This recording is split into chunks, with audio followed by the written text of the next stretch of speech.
Hello friends, this is Shilpa. Welcome to my channel home science hub. आज की class में हम फिर से करेंगे ह्यूमन एनाटॉमी के कुछ इंपॉर्टेंट क्वेश्चन। ये आपके होम साइंस के एग्जाम के लिए यूजफुल रहेंगे, इंपॉर्टेंट रहेंगे, चाहे वे होम साइंस का कोई भी एग्जाम हो, DSSB हो, BPSC हो या TGT PGT हो, किसी भी स्टेट का JIC असिस्टेंट प्रोफेसर या कोई और एग्जाम हो, उन सभी के लिए यूजफुल रहेंगे, इंपॉर्टेंट रहेंगे। आप डाउट में मत रहना कि मैंने थंबनेल पर TGT PGT लिखा है या DSSB लिखा है तो ये बस उन्हीं एग्जाम के लिए यूजफुल है। आपके होम साइंस के सभी एग्जाम के लिए यूजफुल रहेंगे, इंपॉर्टेंट रहेंगे। तो देख लेते हैं। क्लास स्टार्ट करने से पहले अगर किसी ने मेरा टेलीग्राम चैनल ज्वाइन नहीं किया है तो आप सर्च कर सकते हैं home science hub by Shilpa Kaushik. आपको मेरा चैनल मिल जाएगा, आप उसको ज्वाइन कर सकते हैं। वहां से आपको मेरी क्लास रिलेटेड सारी इंफॉर्मेशन मिलती रहेगी। तो देख लेते हैं। आज का फर्स्ट क्वेश्चन है, which of the following hormone is also called fat producing hormone. निम्न में से किस हार्मोन को वसा उत्पन्न करने वाला हार्मोन भी कहा जाता है? फर्स्ट ऑप्शन है एस्ट्रोजन, सेकंड ऑप्शन है इंसुलिन, थर्ड ऑप्शन है प्रोजेस्ट्रोन, फोर्थ ऑप्शन है थायरॉक्सिन। बताइए कौन सा ऑप्शन सही है? Which option is correct? किस हार्मोन को फैट प्रोड्यूसिंग हार्मोन कहा जाता है? किसको कहा जाता है? इंसुलिन को। Insulin also called fat producing hormone. Second option is right option. देख लेते हैं इंसुलिन क्या है। Insulin is often referred as a fat producing hormone. इसको किस चीज से संदर्भित किया गया है, किस चीज से रेफर्ड किया गया है? एक फैट प्रोड्यूसिंग हार्मोन से। बिकॉज क्योंकि it plays a key role in the regulation of glucose and fat metabolism. क्यों? क्योंकि यह एक की रोल को प्ले करता है या एक इंपॉर्टेंट रोल को प्ले करता है किसमें? ग्लूकोज एंड फैट मेटाबॉलिज्म के रेगुलेशन में। It promotes the storage of glucose as glycogen in the liver and muscles. ये क्या करता है? ग्लूकोज को ग्लाइकोजन की तरह, ग्लाइकोजन के रूप में लीवर एंड मसल्स में इसके स्टोरेज को प्रमोट करता है। And it also facilitates the storage of fat in adipose tissue. और एडिपोज टिश्यू में फैट के स्टोरेज को फैसिलिटेट करता है। हिंदी में देख लेते हैं। इंसुलिन को अक्सर वसा उत्पादक हार्मोन के रूप में संदर्भित किया जाता है क्योंकि यह ग्लूकोज और वसा के चयापचय के विनिमय में महत्वपूर्ण भूमिका निभाता है। किसमें? ग्लूकोज एंड फैट मेटाबॉलिज्म के रेगुलेशन में एक महत्वपूर्ण रोल प्ले करता है। यह यकृत और मांसपेशियों में, लीवर और मसल्स में ग्लाइकोजन के रूप में ग्लूकोज के स्टोरेज को, भंडारण को बढ़ावा देता है। और यह वसा उत्तकों में, किसमें? एडिपोज टिश्यूज में या फैट टिश्यूज में वसा के, फैट के भंडारण को, स्टोरेज को भी फैसिलिटेट, सुगम बनाता है। नेक्स्ट देख लेते हैं। फाइट और फ्लाइट हार्मोन्स आर लड़ने या उड़ान के हार्मोन हैं। फर्स्ट ऑप्शन है adrenaline and nor adrenaline. Second option है थायराइड हार्मोन्स। थर्ड ऑप्शन है प्रोलैक्टिन। फोर्थ ऑप्शन है ग्रोथ हार्मोन। हिंदी में देख लेते हैं। पहला ऑप्शन है adrenaline and nor adrenaline. Second option है थायराइड हार्मोन। थर्ड ऑप्शन है प्रोलैक्टिन। फोर्थ ऑप्शन है ग्रोथ हार्मोन। बताइए फाइट और फ्लाइट हार्मोन कौन से होते हैं? Which option is correct? Adrenaline और nor adrenaline. First option is right option. देख लेते हैं एड्रेनलिन क्या है। इसको एपिनेफ्रिन भी कहा जाता है। इज अ हार्मोन, यह एक हार्मोन है। Your adrenal glands makes to help to prepare for stressful and dangerous situation. जिसको कौन बनाती है? आपकी एड्रेनल ग्लैंड्स आप इसको बनाती हैं। किस लिए? To prepare for stressful and dangerous situation. किसके लिए हेल्पफुल होता है ये? किसके लिए इसको प्रिपेयर किया जाता है? स्ट्रेसफुल एंड डेंजरस सिचुएशंस के लिए। This gets your body ready for a fight and flight response. ये क्विकली रेडी होता है किसके रेस्पॉन्स के लिए? फाइट और फ्लाइट रेस्पॉन्सेस के लिए। हिंदी में देख लेते हैं। एड्रेनलाइन एपिनेफ्रिन एक हार्मोन है जो आपकी अधिभृत ग्रंथियों, एड्रेनल ग्लैंड्स द्वारा आपको तनावपूर्ण या खतरनाक स्थितियों के लिए तैयार करने में मदद करने के लिए बनाया जाता है। यह आपके शरीर को लड़ाई या उड़ान प्रतिक्रिया के लिए तैयार करता है। नेक्स्ट देख लेते हैं। Noradrenaline. इसको नॉर एपिनेफ्रिन भी कहा जाता है। और norepinephrine also known as noradrenaline is both a neurotransmitter and a hormone. ये क्या है, एक न्यूरोट्रांसमीटर भी है और एक हार्मोन भी है।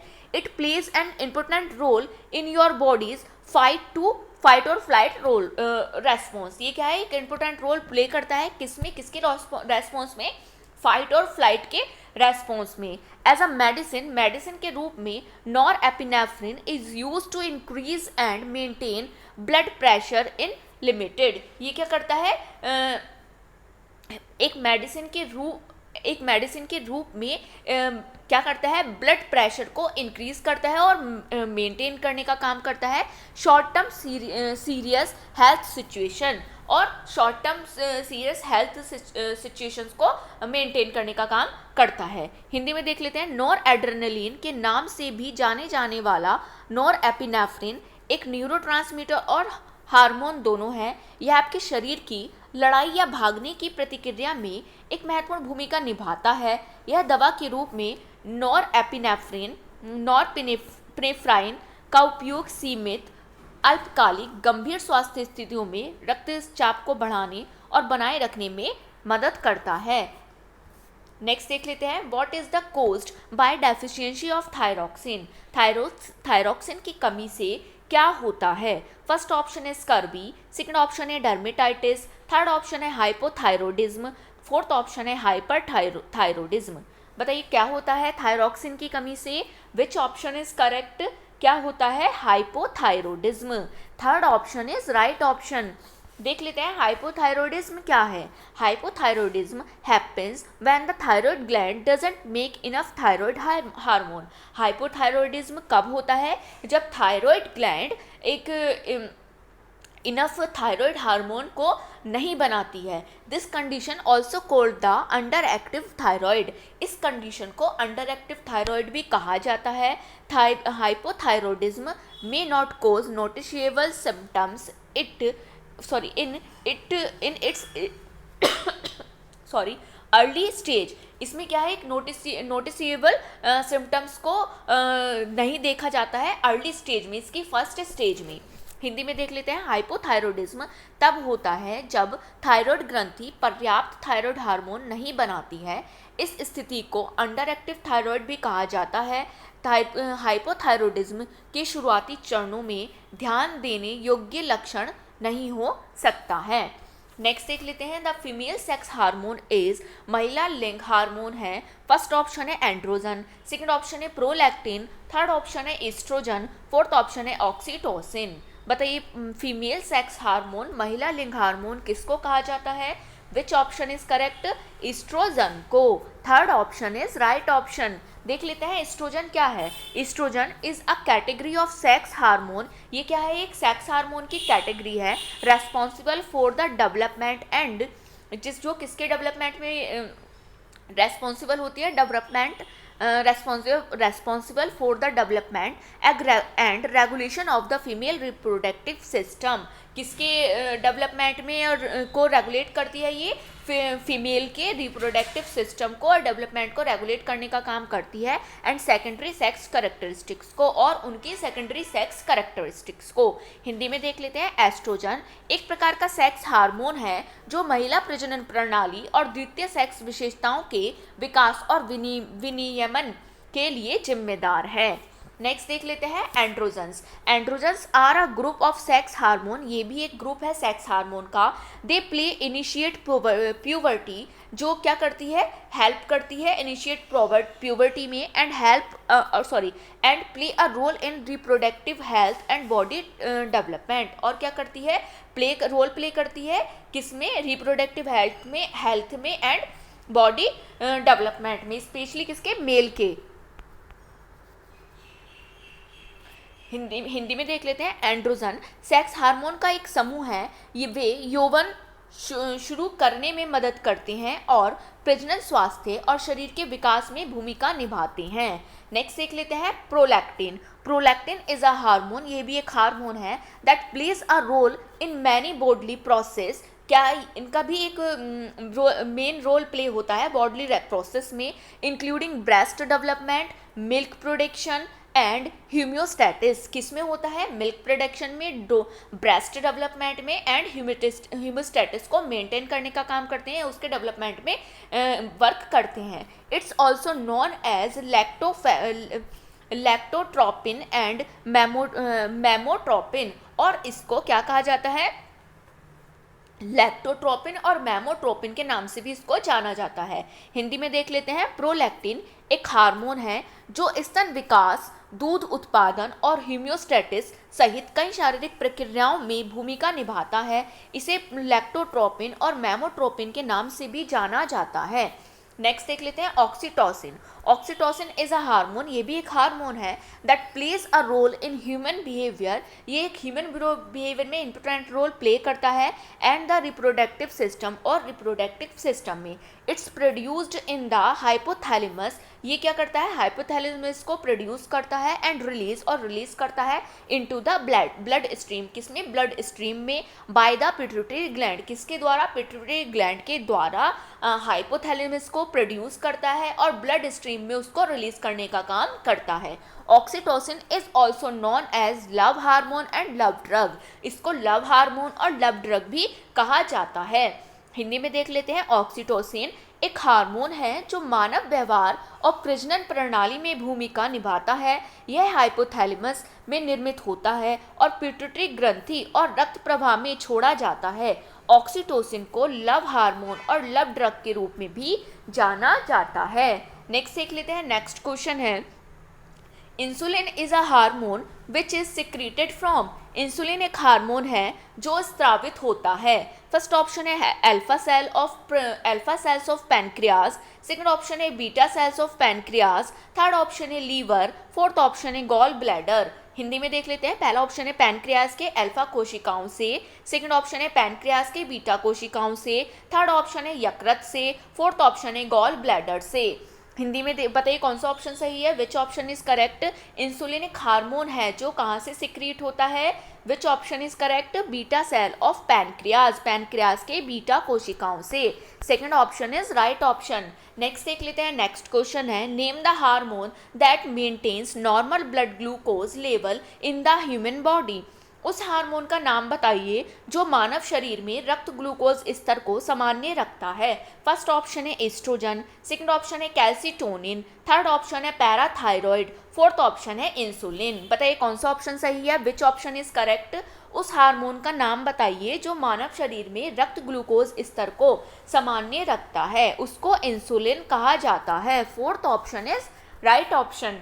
नेक्स्ट देख लेते हैं। नेक्स्ट क्वेश्चन है, a risk factor whose intervention can reduce the risk of cardiovascular disease is, एक जोखिम कारक जिसके हस्तक्षेप हृदयवाही रोगों क्षमता को कम कर सकते हैं। फर्स्ट ऑप्शन है बैड डाइट, सेकंड ऑप्शन है फिजिकल इनएक्टिविटी, थर्ड ऑप्शन है स्ट्रेस, फोर्थ ऑप्शन है एलिवेटेड लाइपोप्रोटीन। हिंदी में देख लेते हैं। पहला ऑप्शन है बुरा भोजन, सेकंड ऑप्शन है शारीरिक निष्क्रियता, थर्ड ऑप्शन है दबाव, फोर्थ ऑप्शन है बढ़ा हुआ लिपोप्रोटीन।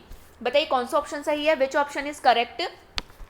एक जोखिम कारक, एक रिस्क फैक्टर जिसके हस्तक्षेप हृदयवाही रोगों क्षमता को कम कर सकते हैं, उसको क्या कहा जाता है, फिजिकल इनएक्टिविटी, शारीरिक निष्क्रियता। Second option is right option. Next देख लेते हैं। नेक्स्ट क्वेश्चन है, the blood cells which are smaller than monocytes and have a large nucleus are, रक्त कोशिकाएं जो मोनोसाइट्स से छोटी होती हैं और जिसमें बड़ा केंद्रक पाया जाता है, उसको क्या कहते हैं। फर्स्ट ऑप्शन है, यहाँ इरिथ्रो आएगा, THRO।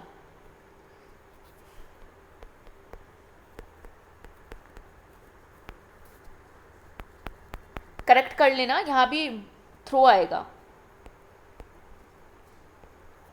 फर्स्ट ऑप्शन है इरिथ्रोसाइट, सेकंड ऑप्शन है लिम्फोसाइट, थर्ड ऑप्शन है वैसोफिल, फोर्थ ऑप्शन है प्लेटलेट्स। बताइए कौन सा ऑप्शन सही है। जो मोनोसाइट से छोटी होती हैं और जिसमें बड़ा केंद्रक पाया जाता है, उसको क्या कहा जाता है, उसको लिम्फोसाइट कहा जाता है। Second option is right option. देख लेते हैं लिम्फोसाइट्स का क्या है। Lymphocytes are white blood cells, WBCs, ये क्या है, WBCs हैं, वाइट ब्लड सेल्स हैं, that are an important part of the immune system, जिसका क्या होता है, इनका इम्यून सिस्टम में एक इम्पोर्टेंट पार्ट ये प्ले करती हैं या इम्पोर्टेंट होती हैं इम्यून सिस्टम के लिए।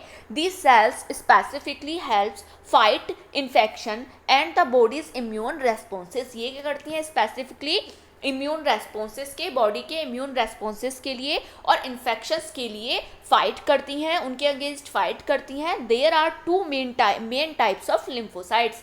इसके दो मेन टाइप्स होते हैं, T lymphocytes and B lymphocytes. Hindi में देख लेते हैं। लिम्फोसाइट्स सफ़ेद रक्त कोशिकाएं WBCs होती हैं जो प्रतिरक्षा प्रणाली का महत्वपूर्ण हिस्सा हैं।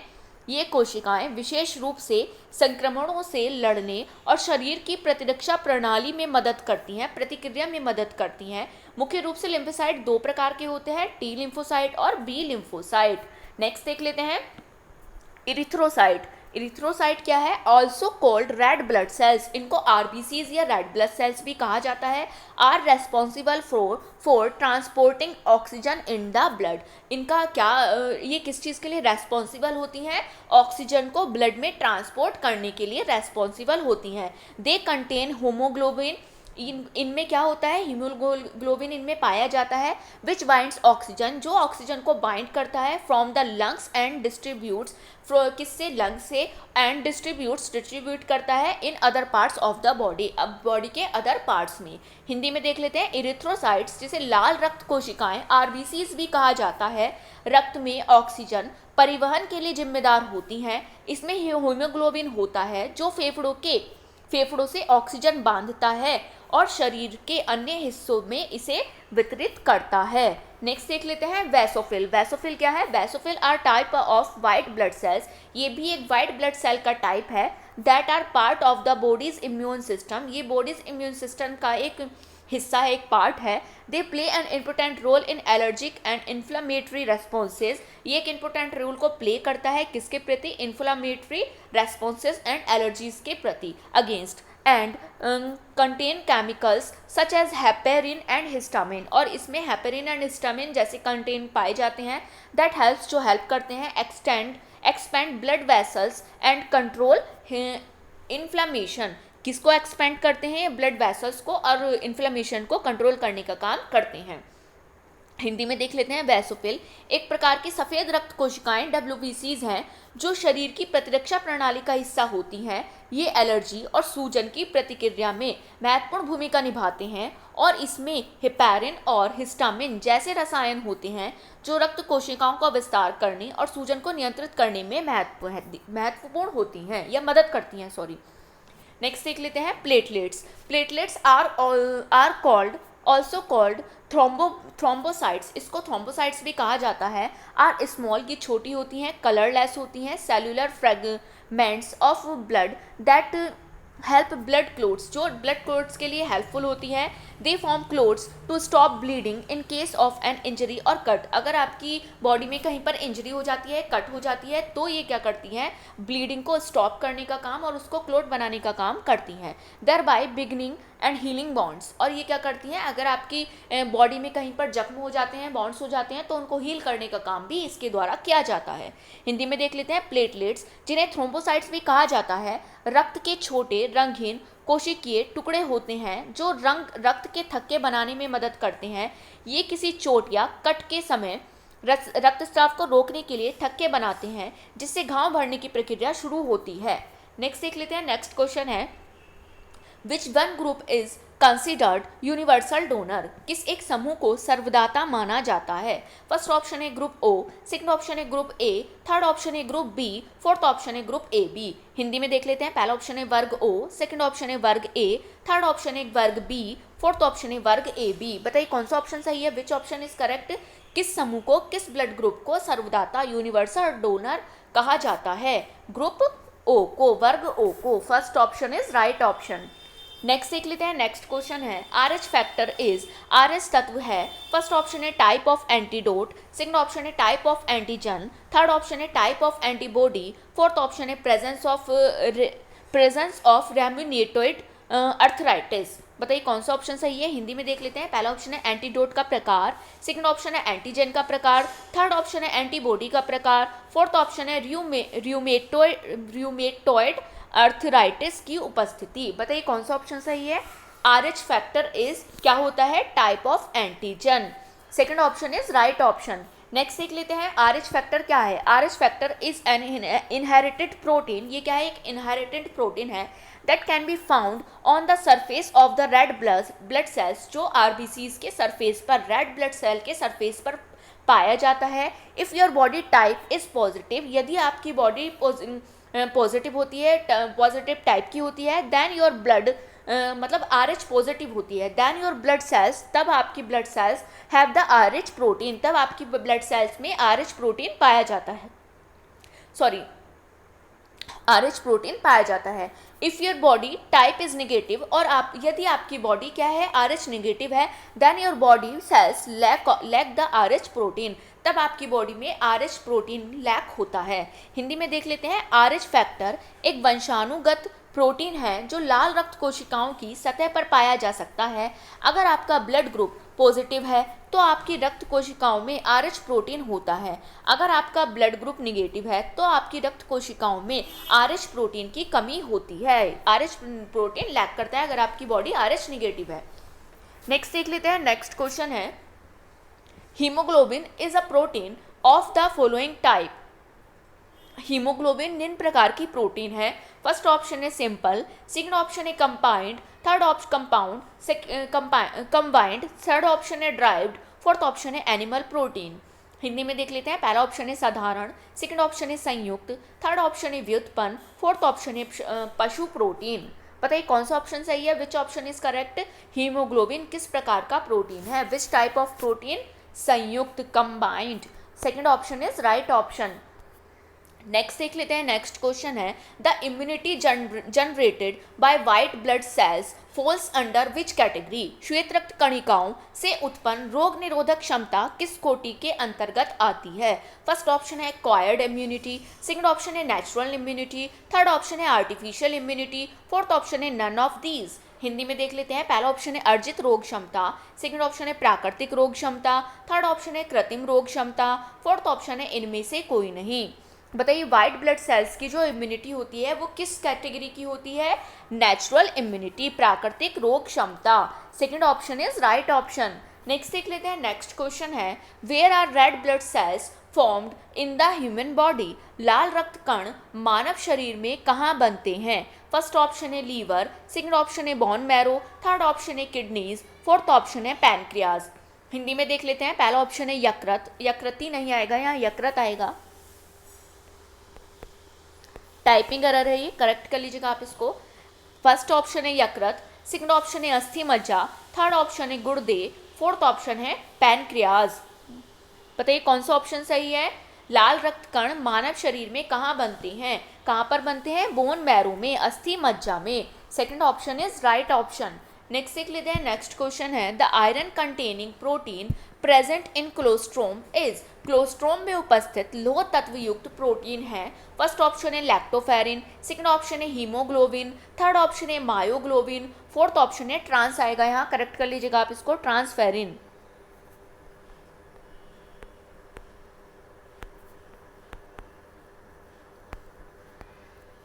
ट्रांसफेरिन, फोर्थ ऑप्शन है ट्रांसफेरिन। बताइए कौन सा ऑप्शन सही है। कोलेस्ट्रोम में उपस्थित लोह तत्व युक्त प्रोटीन है, कौन सा है, lactoferrin. First option is right option. देख लेते हैं लैक्टोफेरिन क्या है। Lactoferrin is an iron binding glycoprotein. ये क्या है, एक आयरन बाइंडिंग ग्लाइकोप्रोटीन है, found in various bodily fluids, जो कहाँ पर वेरियस बॉडली फ्लूइड्स में पाया जाता है, इंक्लूडिंग क्लोस्ट्रॉम, मिल्क, फर्स्ट मिल्क। कहाँ पर पाया जाता है, वेरियस बॉडली फ्लूइड्स में पाया जाता है, स्पेशली मतलब इसमें शामिल है क्लोस्ट्रॉम, मिल्क, फर्स्ट मिल्क में भी पाया जाता है। It play a crucial role in immune defence. ये क्या प्ले करता है, क्रूशल रोल को प्ले करता है किसमें, इम्यून डिफेंस में। As it can bind iron, ये आयरन को भी बांध सकता है, thereby limiting it availability to pathogens. और क्या होता है इसमें पैथोजेंस के लिए इसकी जो अवेलेबिलिटी होती है, उपलब्धता होती है, वो लिमिटेड होती है। Additionally lactoferrin exhibits anti microbial properties. Lactoferrin में क्या होती हैं? एंटी माइक्रोबियल प्रॉपर्टीज को ये एग्जिबिट करता है या इसमें होती हैं, प्रदर्शित करता है। हिंदी में देख लेते हैं। लैक्टोफेरिन एक आयरन बाइंडिंग ग्लाइकोप्रोटीन है जो कोलोस्ट्रोम, पहला दूध सहित विभिन्न शारीरिक तरल पदार्थों में पाया जाता है। यह रक्षा में एक महत्वपूर्ण भूमिका निभाता है क्योंकि यह आयरन को बांध सकता है, जिससे रोगजनकों के लिए इसकी उपलब्धता सीमित हो जाती है। इसके अतिरिक्त लैक्टोफेरिन रोगाणुरोधी गुण प्रदर्शित करता है। नेक्स्ट देख लेते हैं myoglobin. Myoglobin is a protein found, ये क्या है? एक प्रोटीन है जो कहाँ पर पाया जाता है? फाउंड इन मसल्स, मसल्स में पाया जाता है। डेट स्टोर्स ऑक्सीजन, जो ऑक्सीजन को स्टोर करता है। एंड हेल्प्स फैसिलिटेट इट्स, और फैसिलिटेट करता है its delivery to muscle cells during exercise and activity. जो क्या करता है? ड्यूरिंग एक्सरसाइज एंड एक्टिविटी के टाइम पर क्या करता है? डिलीवर करता है मसल्स को, मसल्स में। हिंदी में देख लेते हैं। मायोग्लोबिन मांसपेशियों में पाया जाने वाला एक प्रोटीन है जो ऑक्सीजन को संग्रहित करता है और व्यायाम और गतिविधि के दौरान मांसपेशियों की कोशिकाओं, मसल्स की सेल तक इसकी डिलीवरी में मदद करता है। क्या करता है? इसकी डिलीवरी को मसल्स की कोशिकाओं तक, मसल सेल तक ड्यूरिंग एक्सरसाइज एंड एक्टिविटीज़ क्या करता है? फैसिलिटेट करता है, डिलीवर करने में मदद करता है। हिंदी नेक्स्ट देख लेते हैं ट्रांसफेरिन। ट्रांसफेरिन क्या है?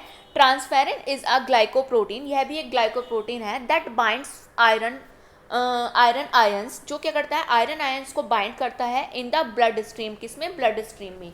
एंड ट्रांसपोर्ट दैम, और उसको ट्रांसपोर्ट करता है थ्रू आउट द बॉडी, पूरी बॉडी में। डिलीवरिंग आयरन टू सेल, क्या करता है? सेल्स डिलीवर करता है आयरन को सेल्स में। That needs it for various biological process, जिसकी नीड्स किसमें होती है? वेरियस बायोलॉजिकल प्रोसेस में होती है। सच एज एनर्जी प्रोडक्शन, जैसे एनर्जी प्रोडक्शन में एंड डीएनए सिंथेसाइसिस में, किसमें? डीएनए सिंथेसिस में। हिंदी में देख लेते हैं। ट्रांसफेरिन एक ग्लाइकोप्रोटीन है जो रक्त प्रवाह में लौह आयनों को बांधता है और उन्हें पूरे शरीर में पहुंचाता है तथा उन कोशिकाओं तक लौह पहुंचाता है जिन्हें विभिन्न जैविक प्रक्रियाओं जैसे ऊर्जा उत्पादन और डीएनए संश्लेषण के लिए इसकी आवश्यकता होती है। नेक्स्ट देख लेते हैं। नेक्स्ट क्वेश्चन है the disease called atherosclerosis is related to. Atherosclerosis नामक रोग संबंधित होता है। फर्स्ट ऑप्शन है रेस्पिरेटरी सिस्टम, सेकंड ऑप्शन है ब्लड सर्कुलेशन, थर्ड ऑप्शन है डाइजेस्टिव सिस्टम, फोर्थ ऑप्शन है रिप्रोडक्टिव सिस्टम। हिंदी में देख लेते हैं। पहला ऑप्शन है श्वसन तंत्र में, सेकंड ऑप्शन है रक्त परिसंचरण में, थर्ड ऑप्शन है पाचन तंत्र में, फोर्थ ऑप्शन है प्रजनन तंत्र में। बताइए कौन सा ऑप्शन सही है? Which option is correct? Atherosclerosis नामक रोग संबंधित होता है। किससे संबंधित होता है? ब्लड सर्कुलेशन से, रक्त परिसंचरण से। Second option is right option. देख लेते हैं एथेरोस्क्लेरोसिस क्या है। इज अ सर्कुलेटरी डिसीज, ये क्या है? एक सर्कुलेटरी डिसीज है इन विच, जिसमें fatty fibres build up on a walls of arteries, जिसमें क्या होते हैं? फैटी फाइबर्स बिल्डअप हो जाते हैं किस पर? आर्टरीज की वॉल पर। Which can obstruct blood flow, जो क्या करते हैं? ब्लड फ्लो को ऑब्स्ट्रक्ट करते हैं। हिंदी में देख लेते हैं। एथेरोस्क्लेरोसिस एक रक्त परिसंचरण संबंधित बीमारी है जिसमें धमनियों की दीवारों पर फैटी तंतु सघनता बढ़ जाती है जिससे रक्त प्रवाह में अवरोध हो सकता है। नेक्स्ट देख लेते हैं। The common symptom when blood sugar levels are not controlled are. रक्त शर्करा के स्तरों का नियंत्रण न होने पर सामान्य लक्षण है। फर्स्ट ऑप्शन है thirst and frequent urination, second option है frequent urination and lethargy, third option है thirst and lethargy, fourth option है thirst, frequent urination and lethargy. Hindi में देख लेते हैं। पहला ऑप्शन है प्यास लगना एवं बारंबार गुदा त्याग, सेकंड ऑप्शन है बारंबार मूत्र त्याग एवं सुस्ती, थर्ड ऑप्शन है प्यास लगना एवं सुस्ती है, फोर्थ ऑप्शन है प्यास लगना बारंबार मूत्र त्याग एवं सुस्ती है। बताइए कौन सा ऑप्शन सही है? रक्त शर्करा के स्तरों का नियंत्रण न होने पर सामान्य लक्षण क्या होते हैं? Which option is correct? प्यास लगना, बारंबार मूत्र त्याग एवं सुस्ती, thirst, frequent urination and lethargy. Fourth option is right option. Next देख लेते हैं। नेक्स्ट क्वेश्चन है during diastole in the heart. हृदय में डायस्टोल के समय फर्स्ट ऑप्शन है all chambers expands, second option है all chambers contract, third option है आर्टरिया कॉन्ट्रैक्ट, फोर्थ ऑप्शन है वेंट्रिकल कॉन्ट्रैक्ट। हिंदी में देख लेते हैं। पहला ऑप्शन है सभी चैम्बर फैलते हैं, सेकंड ऑप्शन है सभी चैम्बर सिकुड़ता है, थर्ड ऑप्शन है एट्रिया सिकुड़ता है, फोर्थ ऑप्शन है वेंट्रिकल सिकुड़ता है। बताइए कौन सा ऑप्शन सही है, विच ऑप्शन इज करेक्ट। हृदय में डायस्टोल के समय क्या होता है, ऑल चैम्बर्स एक्सपैंड, सभी चैम्बर फैलते हैं। First option is right option. देखते हैं डायस्टोल क्या है। Diastole is a phase of cardiac cycle. ये क्या है, कार्डियक साइकिल का एक फेज है, चरण है। Where the heart muscles relaxes, जहाँ पर हार्ट मसल्स क्या करती हैं, रिलैक्स करती हैं। And the chambers of the heart, और चैम्बर्स जो हार्ट के चैम्बर्स होते हैं, बोथ आर्टरिया एंड वेंट्रिकल, दोनों आर्टरिया और वेंट्रिकल्स एक्सपैंड्स क्या हो जाते हैं, एक्सपैंड हो जाते हैं। एंड फिल विद ब्लड, और ब्लड से फिल हो जाते हैं। हिंदी में देख लेते हैं। डायस्टोल हृदय चक्र का एक चरण है जहाँ हृदय की मांसपेशियां शिथिल हो जाती हैं और हृदय के कक्ष आर्टरिया और निलय दोनों फैल जाते हैं और रक्त से भर जाते हैं।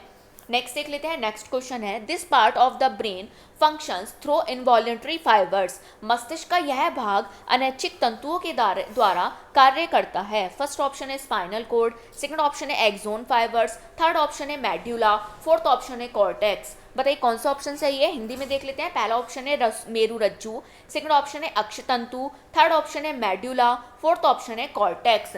बताइए कौन सा ऑप्शन सही है, विच ऑप्शन इज करेक्ट। मस्तिष्क का यह भाग अनैच्छिक तंतुओं के द्वारा कार्य करता है। कौन सा भाग करता है, medulla. Third option is right option. Medulla क्या है, नेक्स्ट देख लेते हैं। मेड्यूला क्या होता है, the medulla specifically the medulla oblongata is part of the brain stream. ये क्या है, एक पार्ट है किसका, ब्रेन स्ट्रीम का, ब्रेन स्टेम का। एंड कंटेन्स न्यूक्लियाई, जो न्यूक्लियाई को कंटेन करता है। दैट कंट्रोल, जो कंट्रोल करता है वाइटल इनवॉलेंट्री फंक्शन, किसको, इनवॉलेंट्री फंक्शंस को कंट्रोल करता है, such as heartbeat, breathing, digestion, through involuntary fibres. किसके थ्रू, इनवॉलेंट्री फाइबर्स के थ्रू कंट्रोल करता है इनवॉलेंट्री फंक्शंस को। कौन कौन से को, जैसे को heartbeat, breathing and digestion.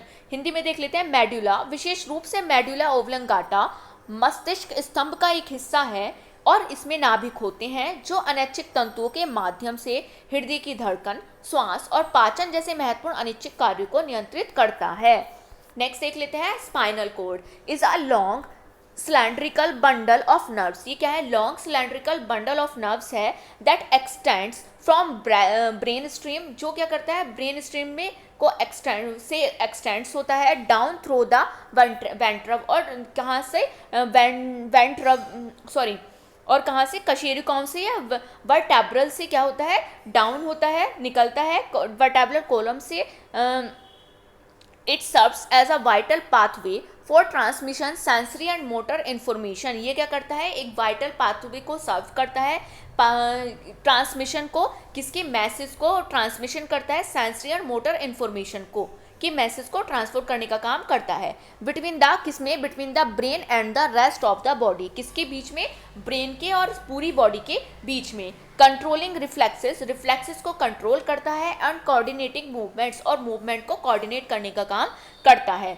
Hindi में देख लेते हैं। रीढ़ की हड्डी नसों का एक लंबा बेलनाकार बंडल है जो मस्तिष्क के तने से लेकर कशेरुका स्तंभ तक फैला रहता है। जो कहाँ से कहाँ तक फैला रहता है, मस्तिष्क से, ब्रेन स्टेम से कहाँ तक, through vertebral column, brain stem से कहाँ तक, वर्टेब्रल कोलम से फैला रहता है। मस्तिष्क और शरीर के बाकी हिस्सों के बीच संवेदी, सेंसरी और मोटर इंफॉर्मेशन, जानकारी संचारित करने, सजगता को नियंत्रित करने और आंदोलनों का समन्वय करने के लिए महत्वपूर्ण मार्ग के रूप में कार्य करता है।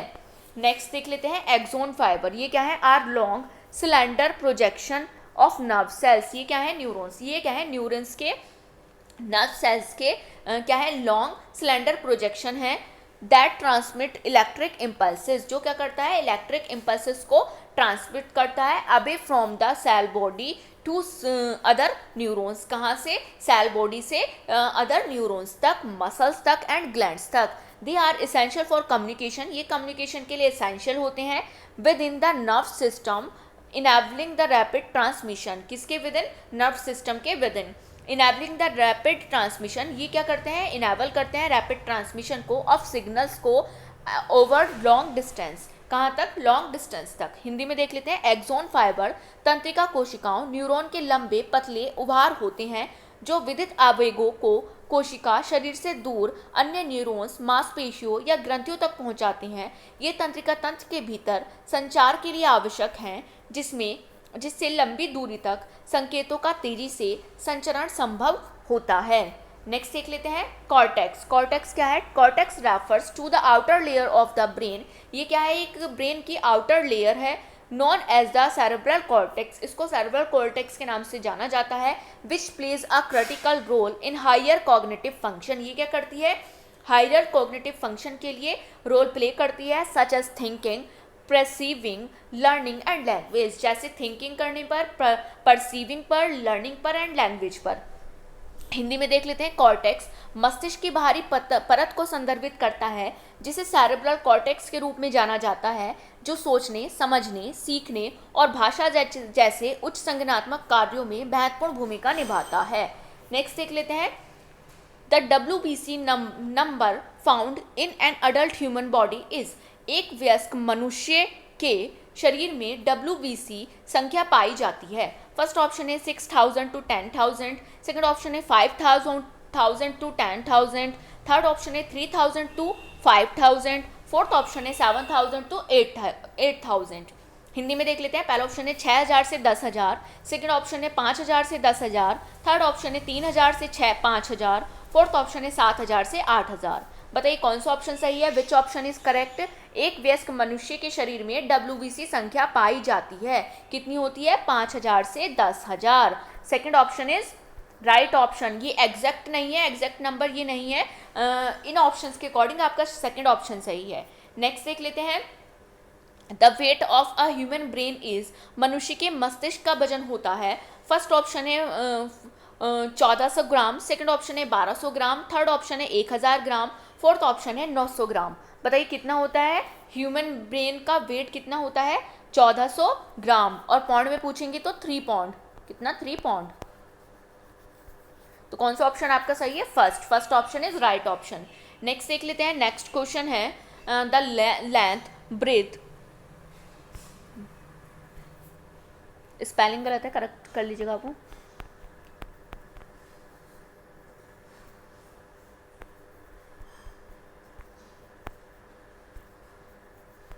width, length, width and thickness of a human heart are centimetre respectively. Hindi में देख लेते हैं। मनुष्य के हृदय की लंबाई, चौड़ाई तथा मोटाई क्रमशः सेमी होती है। कितनी होती है? फर्स्ट ऑप्शन है 12, 10, 6 सेमी, सेकंड ऑप्शन है 14 14, 6, 10 सेमी, थर्ड ऑप्शन है 10, 20, 12 सेमी, फोर्थ ऑप्शन है 13, 7, 11 सेंटीमीटर। बताइए कितना होती है? मनुष्य के हृदय की लंबाई, चौड़ाई और मोटाई क्रमशः कितनी होती है? इन ऑप्शंस के अकॉर्डिंग आपका कौन सा सही है? First option 12, 10, 6। कितनी होती है? वैसे कितनी होती है? जो आपकी हृदय की लंबाई होती है वो 12 होती है, चौड़ाई कितनी होती है? 8 होती है और मोटाई होती है 6। तो क्या हुआ? एग्जैक्ट जो आपका सही आंसर है वो है 12, 8, 6। पर इन ऑप्शंस के अकॉर्डिंग आपका फर्स्ट ऑप्शन सही है।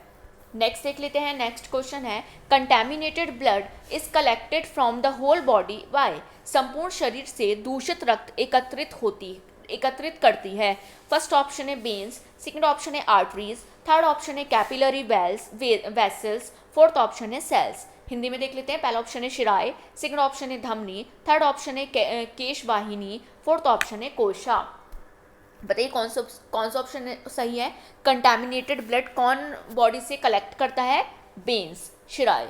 First option is right option.